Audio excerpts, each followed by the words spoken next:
अभी 8 विधायक जो हैं वो बिहार सरकार में मंत्री के रूप में यादव परिवार से हैं। तो क्या ये सामाजिक न्याय की पूरी कल्पना एक परिवार या एक जाति तक सिमट करके रह जाएगी? अगर बीजेपी ये सवाल उठाती है कि लालू जी यादव नहीं है, वो गडेरी हैं, माननीय तेजस्वी यादव जी ने अपना नाम किस खेमे में डलवाया है, उनकी पत्नी का नाम किस खेमे में डला है, वो तो क्रिश्चियन है, क्या उन्होंने क्रिश्चियन डलवाया है?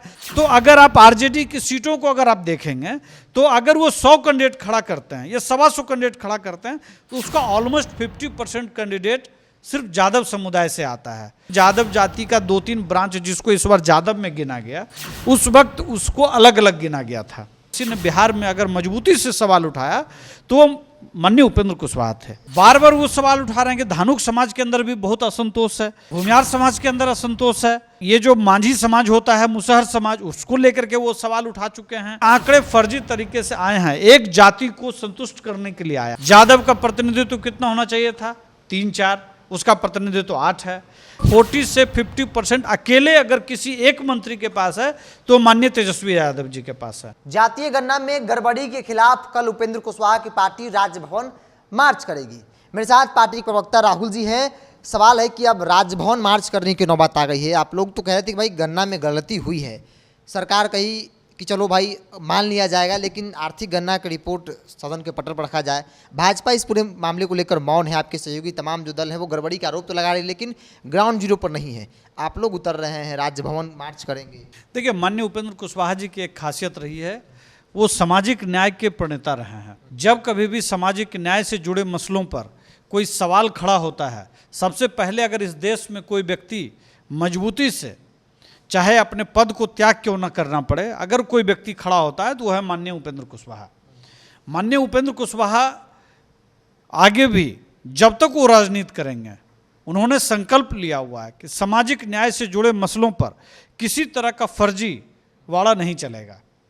जिस तरह से आंकड़ों को जुटाया गया है, और आपको मालूम है कि माननीय नीतीश कुमार जी के साथ जब हमारे नेता थे तो सबसे ज़्यादा अगर सख्ती से या कहिए कि बहुत प्रबलता से कोई बात अगर इस पक्ष में कहते थे या सड़कों पर उतरे थे तो वो माननीय उपेंद्र कुशवाहा थे।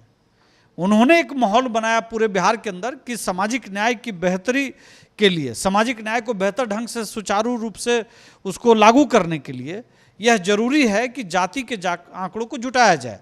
1931 के आंकड़े अब नाकाफ़ी हैं, तब अलग अलग जातियाँ थी और अब बहुत तरह की चीज़ें होते होते लगभग 200 से ज़्यादा जातियां हो गई हैं।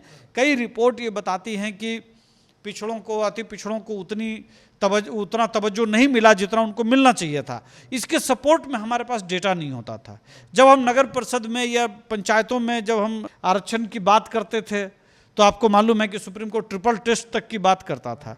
अगर इन तमाम सवालों पर सबसे ज़्यादा किसी ने बिहार में अगर मजबूती से सवाल उठाया तो माननीय उपेंद्र कुशवाहा थे। एक सवाल है, जो कुशवाहा जिस जाति से वो आते हैं उनकी संख्या 4.21% बताई गई है। नाराजगी सिर्फ अपनी जाति की गड़बड़ी को लेकर है या फिर जो लोग आवाज़ उठा रहे हैं अलग अलग, चाहे राजपूत, ब्राह्मण, भूमियार या बाकी जो जातियां हैं उसमें जो आवाज़ उठा रही है उसको लेकर? देखिए, मीडिया का एक वर्ग ये हमेशा कोशिश करता है, या इंटेलेक्चुअल वर्ग का भी, कि उपेंद्र कुशवाहा सिर्फ कुशवाहा समाज के नेता हैं। लेकिन मैं फिर से कह रहा हूँ, माननीय उपेंद्र कुशवाहा जी जिस दिन से जातिवार गणना की रिपोर्ट आई है, अगर आप उनके ट्वीट को, उनके फेसबुक कमेंट्स को, उनके भाषण को अगर आप देखेंगे तो उन्होंने उस सवाल को भी उठाया जिसमें दूसरी जातियों की भी बात स्पष्ट तौर पर कही गई है। जैसे बिहार सरकार की तरफ से एन सिन्हा इंस्टीट्यूट ने किया था, इथनोग्राफी रिपोर्ट तैयार किया था 15 में, 16 में, 10, 12 में, अलग अलग समय में, तो उसमें बहेलिया जाति की बात थी, उसमें माली जाति की बात थी, उसमें कहार समाज की बात थी। तो उनको लेकर के भी वो एक दिन अलग से प्रेस कॉन्फ्रेंस कर चुके हैं। बार बार वो सवाल उठा रहे हैं कि धानुक समाज के अंदर भी बहुत असंतोष है, भूमियार समाज के अंदर असंतोष है, ये जो मांझी समाज होता है, मुसहर समाज, उसको लेकर के वो सवाल उठा चुके हैं। वो यहाँ तक समझते हैं कि देखिए, कुछ चीज़ों का अनुभव होता है। जब वो खुद कह रहे हैं कि हमारे नाम को लेकर के जिस तरह से जदयू ने प्रचारित किया कि हमारी रिपोर्ट आ गई है, स्पष्ट तौर पर वो कहते हैं कि ना हमसे किसी ने पूछा, ना हमसे किसी ने साइन कराया, तो तय बात है कि यदि वो आंकड़े दिए जा रहे हैं तो कहीं न कहीं गणना करने वालों ने अपने मन से कुछ लिख करके दे दिया।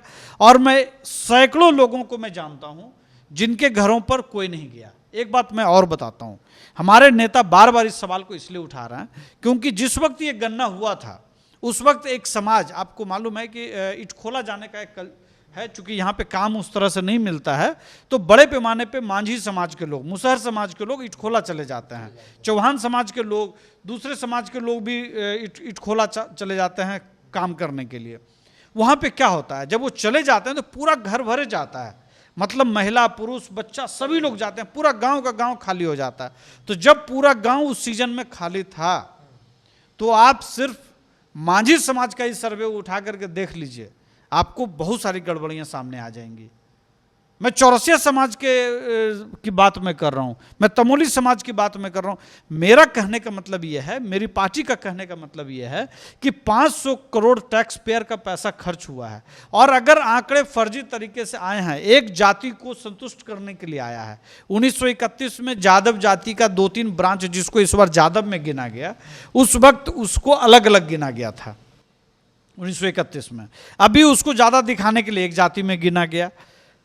चूंकि नीतीश कुमार जी आज की तारीख में अपना कोई भी फैसला करने से पहले उस आवास तक जरूर जाते हैं, तो कहीं ना कहीं उस परिवार का भी दबाव है। तो बहुत सारी चीजें हैं। अगर बीजेपी ये सवाल उठाती है कि लालू जी यादव नहीं है, वो गडेरी हैं, तो जैसे उपेंद्र कुशवाहा जी का रिपोर्ट सामने आया है तो उनको भी ये बताना चाहिए कि माननीय तेजस्वी यादव जी ने अपना नाम किस खेमे में डलवाया है, उनकी पत्नी का नाम किस खेमे में डला है, वो तो क्रिश्चियन है, क्या उन्होंने क्रिश्चियन डलवाया है। मैं व्यक्तिगत टिप्पणी नहीं कर रहा हूं, लेकिन मैं एक उदाहरण के तौर पर दे रहा हूं कि तमाम गड़बड़ियां हुई हैं। इसलिए इस पर मुझे लगता है कि सरकार को इस आंकड़ों की विश्वसनीयता के लिए, दूसरा आंकड़े जब होंगे इसको 90 साल 80 साल 100 साल पता नहीं कितने सालों तक इस्तेमाल किया जाएगा एक आधार के तौर पर, तो निश्चित तौर पर मुझे लगता है कि इसमें सुधार होना चाहिए। चर्चा बहुत जोरों पे है, चूंकि सरकार की मंशा भी है और अलग अलग दल जो समर्थन करते हैं उनकी मंशा भी ये रही कि भाई आंकड़े आ जाएंगे तो संख्या के हिसाब से भागीदारी तय की जाएगी अलग अलग जातियों की।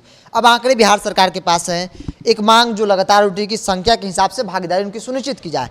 आपको उम्मीद है कि भाई इस आंकड़े के आधार पर बिहार सरकार जो दल शामिल है संख्या के हिसाब से उनका प्रतिनिधित्व जो है बढ़ेगा? देखिए, इसका 2 पक्ष है, पहला पक्ष राजनीतिक है, दूसरा पक्ष सामाजिक है। पहले राजनीतिक को समझ लेते हैं। अभी 8 विधायक जो हैं वो बिहार सरकार में मंत्री के रूप में यादव परिवार से हैं, यादव से हैं। अति पिछड़ा से 3-4 लोग हैं। 36% अति पिछड़ा है, उसका प्रतिनिधित्व कितना होना चाहिए था? लगभग 10 के आसपास, जबकि कितना है 3 या 4। यादव का प्रतिनिधित्व कितना होना चाहिए था? 3-4, उसका प्रतिनिधित्व 8 है। पूरे बजट का जो बिहार सरकार का कुल बजट है उसका लगभग 40 से 50% अकेले अगर किसी एक मंत्री के पास है तो माननीय तेजस्वी यादव जी के पास है। तो जो हिस्सेदारी की बात करने की बात कर रहे हैं वो हिस्सेदारी सिर्फ एक परिवार तक सिमट करके रखना चाहते हैं। वो चाहते हैं कि जो भी पिछड़ा का हिस्सेदारी है वो सिर्फ एक समाज को मिले और उस समाज का भी एक परिवार को मिले। तो निश्चित तौर पर जो बातें ये कह रहे हैं, मीठी मीठी बातें जो कह करके लोगों को भरमाने की कोशिश कराती, पिछड़ा को, कहार को, धानुक को, दांगी को, सहनी को, चौहान को, माली को, या इस तरह की जो सैकड़ों जातियां हैं अति पिछड़ा में, उससे सिर्फ 3 नेता इनको मिलता है जिसको ये प्रतिनिधित्व देना चाहते हैं। एक तो ये बात है। दूसरी बात जो सामाजिक हिस्सेदारी की बात है, तो रोहिणी कमीशन की रिपोर्ट अभी नहीं आई है, लेकिन तमाम तरह की रिपोर्ट्स ये बताते हैं कि अति पिछड़ा में से लगभग 100-150 ऐसी जातियां हैं जिसके एक भी व्यक्ति को न नौकरी है न राजनीतिक तौर पर प्रतिनिधित्व है। तो अगर आप आरजेडी की सीटों को अगर आप देखेंगे तो अगर वो 100 कैंडिडेट खड़ा करते हैं या 125 कैंडिडेट खड़ा करते हैं तो उसका ऑलमोस्ट 50% कैंडिडेट सिर्फ यादव समुदाय से आता है। तो क्या ये सामाजिक न्याय की पूरी कल्पना एक परिवार या एक जाति तक सिमट करके रह जाएगी? इसको समझना बहुत महत्वपूर्ण है। जो हिस्सेदारी जो यूपीए सरकार के अंदर सिर्फ बीरप्पा मोइली एक पिछड़ा मंत्री रह गए थे 2014 में मनमोहन सिंह की सरकार में, आज जिस पर पिछड़ा अति पिछड़ा विरोधी होने का ये लोग नौटंकी करवा रहे हैं, उसकी सरकार में 27 ओबीसी मिनिस्टर्स हैं। ये सरकार ऐसी है जहां अगर पिछड़ा से चुनाव हार भी जाते हैं तो वहां पे उसको सम्मानित करने का काम किया गया। केशव प्रसाद मौर्य को बनाया गया।